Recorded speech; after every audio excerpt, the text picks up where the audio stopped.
you know. 8:15 now. We don't really need to warm the cockles of our hearts with Weather That Mild, do we? But we've certainly got a heartwarming story for you, because it's an update on a special SOS that we broadcast on yesterday's programme. Remember, Save Our Stables. They thought they were going to have to close. Yeah, Park Lane Stables in South London helps young people with disabilities. Has been doing so for the past 12 years, but was facing closure unless £1 million could be raised in just 7 days. Well, when we were here this time yesterday, they'd raised about £500,000 and it wasn't looking great despite all those kind donations. This morning there are big smiles at the stables, and Fee Lambden is there with, well, I'm not sure you get a smile out of him, but you can smile for him, Fee. Oh, so Podney, what a difference 24 hours makes. This time yesterday we were with Podney. He hasn't got any teeth because he's 40, he's eating his mash. Look, I've got a carrot for him this morning because, thank you, what good news. Podney's stables, 23 horses stables, were in jeopardy. The future was looking so unknown, but within hours they raised £500,000 and his home, the stables, are now safe. Well, we were here as it all happened, joining in the excitement. All day the money just kept coming in. That's really kind of you. By phone, in person and online. Well over tens of thousands of separate donations. So kind of you, I must say. They had just 7 days to raise the rest of the money, £500,000, so they could keep these stables. And unbelievably, by mid-morning, they'd done it. We did it! Oh, Natalie, you are just amazing. Honestly, we did it. Dominic, we did it, didn't we? That was just, from the bottom. 18-year-old Dominic has cerebral palsy. This is the only place where he can exercise. No, you know what, we just didn't expect. We didn't expect that reaction. So when it got closer and closer, we screamed every £10,000. It was just amazing.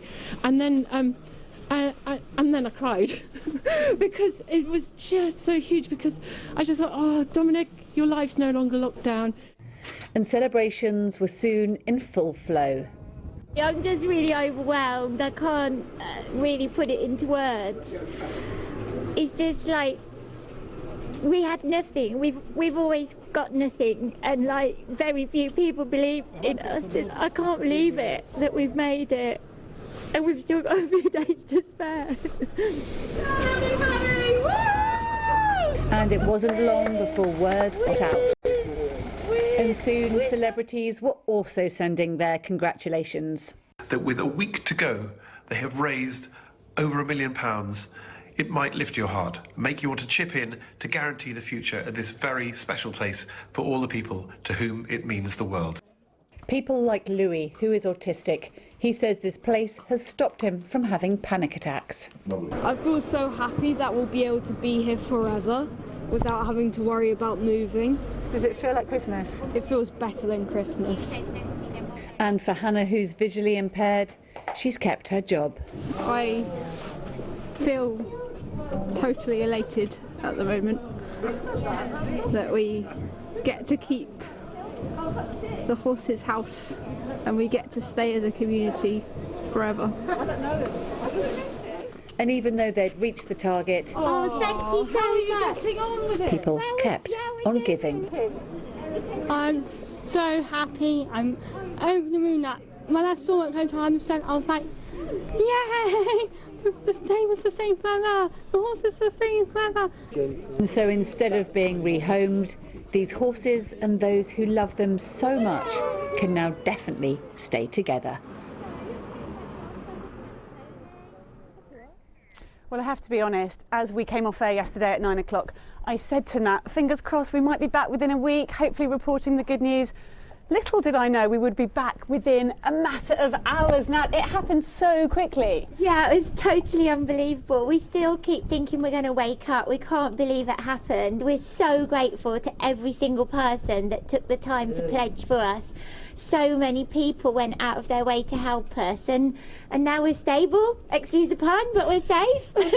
and something that many people wouldn't know, you actually only told me late yesterday that just hours before the money came in, you were negotiating a bank loan. Yeah, I was desperately begging the bank to lend us the money, and I stayed up the night before writing the business forecast to try and secure the loan, and now we don't need it anymore, so we're really happy we can rip that up and move on and hopefully get some sleep one day soon. And just before we go on to our next lovely guest, just to show you some of the things that are coming in, obviously champagne for the adults, apples and carrots for the horses. And the whole time we've been here, like even just this morning, the bin men drove past and they were like, congratulations, the whole community is so behind you and so excited. So let's just come over to Stacey and Dominic. Stacey, thank you for coming this morning. I know you're here the whole time with the horses with Dominic. Tell us, for your family, why it's vital that this place stays open. Oh gosh, well Dominic is too disabled to do normal riding for disabled. He used to be able to, but then he had problems with his hips.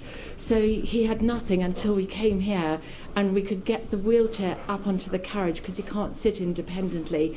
And so he's able to have that full immersive horsey experience, the wheels crunching on the floor, the hooves, the smells. It's just incredible. So it's like riding for him, and it is his world, really. So that is just how important it was. And there have been many tears in your family. You're so happy. Many tears. Yes, even this morning. I can't get over it. It's just incredible. Yeah. Brilliant. Well, thank you. And let's just come over to Verity. Verity, you're a coach. There were over 350 families like Dominic and Stacey who use these stables. It's so vital for them. It's so important, and the great thing is we get to see such a massive difference, and it's so vitally important for their mental health, their emotional health, their well-being. And we get to see the joy that it brings to not only the people that come to us, but also the families as well, and we just get to see that amazing difference and dramatic difference that it makes to us as well. So it's such a joy. So thank you to everyone, because it really does make such a difference to everyone else in the community when they come to us on a regular basis. Brilliant. Well, thank you, Verity. Well, I think John and Naga have a very special guest that they're going to talk to now, who's been supporting the campaign right from the start. We certainly do, Fee. Don't go away, because I know this guest may well have a lovely message to those there at the stables. Rob Brydon joins us now. Rob, morning to you. Good morning. Morning. I saw you. We were catching a sneaky peek of you listening to that interview, and you just smiling at just how chuffed everyone is there, because you live in the area, don't you? And although you may not have direct relationship with the stables, it is part of your daily life when you've been out walking. Tell us about it. Yeah, well, these stables are enchanting because they're in a suburban street and near Bushy Park. So during lockdown, we've done a lot of walks to Bushy Park. And as you walk along the street, suddenly here is this stable, and it's, you know, beyond whatever it does for people, just stumbling upon it is a lovely thing. And there's always a horse with its head over the stable door, right onto the pavement, and you can come up and stroke it. And then, you know, I heard this story of what was happening and the trouble they were in, and it just struck me as such a terrible shame, because when I heard about the good work that it was doing for all sorts of people, it just seemed, you know, with the pandemic and everything, it just seemed like, oh, God, no, there's something else, you know. It just seemed wrong. And so I did a few tweets about it, and then they asked if there's another breakfast news programme on another channel. No, there isn't. No, there isn't, Rob. It's inconsequential. And inferior. That's the unpleasant.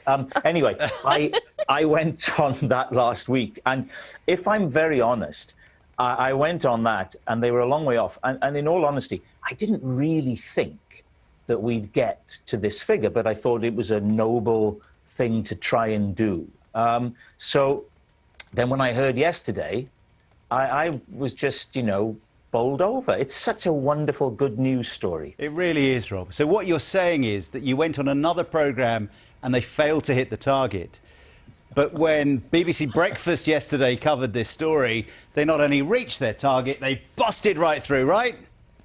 I think there's no doubting your journalistic background coming to the fore. I think that everybody across the spectrum has done their bit. And hearing that report, I must say, and hearing Natalie, who's done it, I mean, what a remarkable person, and the work she's done is amazing. Hearing her saying that she was composing a business plan for the banks, I think this has the making of a Hollywood film. Oh, there you go. Okay. And I will just say now, let me get in and put my cards on the table.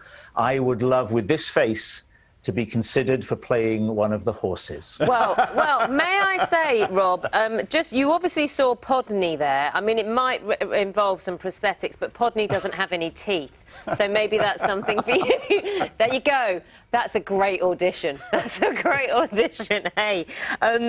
Look, do you want to say something? Because Fee's listening in. Fee Lambden, our correspondent, is listening in. Do you want to say something to the guys there? Because I know you've invested, you've invested time in this, but it made a difference to you, and you know it has. Do you just want to say a little message, and Fee can tell them?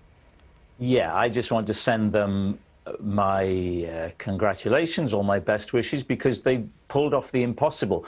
You know, as I say, when I saw how much they needed to raise, I thought, well, it's too much. This is a little stables in Teddington. But I think when people heard the story, and that's why I sort of got involved initially, I thought maybe if enough people hear about it, they'd want to help, because it's a sort of no-brainer in that sense. You know, it's a thing that brings so much joy to so many people. And I just thought the world would be a worse place without it and a better place with it. So congratulations. And Natalie, for all the hard work you've done, well done. And the next time I'm strolling by on my daily walk, I'll knock on the stable door and say hello. OK, Rob. Well, look, thank you so much for joining us. Thanks for helping them. It's a wonderful story. The movie sounds great. We'll speak to you again soon. Yeah, don't worry, we've put that audition on tape, so we'll keep it for you. Let's go back to Fee and the guys at the stables. Fee, what do they make of that Rob's message and this prospect of a film? He reckons it's Hollywood potential. Yeah, so Nat, you've got to listen to this response. When I just said to her, oh, he thinks it's a Hollywood film, listen to her response. You want to play? I want Cameron Diaz to play me. They're massively up for it. They're massively up for it. No, Nat, Rob was just saying... Podney can play himself. Nat, they were just saying, you know, what a remarkable thing. He was saying he didn't actually think you'd pull it off. Brydon. No, but how amazing you've been. You know, he was just so delighted it stayed. You know, come on, you've just got to be so. Yeah, I just believed from the start, because I knew that I had no choice. Failure was not an option. I had to do this for all the people that needed us. So I didn't entertain failure at any point. So I believe we could do it. And then people just got behind me, and a great team of people, some amazing volunteers, and we made it happen. And here we are, forever. You can't get rid of us now. It really is forever. I just want to say before we go, in case anyone was wondering, because I know I told you that Podney doesn't have any teeth. And then I said to Nat, after I gave him the carrot, oh my goodness, have we just, you know, and she said, don't worry, he apparently sucks on them like a cigar. So, you know, maybe that could get it into the film as well. Anyway, that's it from us here. But, you know, we're all just, thank you everyone. And also, this is now these horses and these people's forever home. Fee, look, I did worry about the carrot, so I'm very pleased that he sucks the juice out of them and has his own little personal cigar. If Cameron Diaz is playing, Cameron Diaz is playing a role, Fee, you're going to have a key role in this as well now. So who would you like to play you? No. Okay, I'll ask Nat. Nat, who's gonna play me? Oh, I'm not part of this. I'm not part of this. Oh, Gwyneth. Yeah. There you go. Gwyneth Paltrow. You see, it was worth it. You can take it. You can take Gwyneth it, and Fee. Cameron, here we come. There you go. And Podney gets his own role. And then Rob Brydon's going to have a passing role. Got audition tapes ready. Fantastic.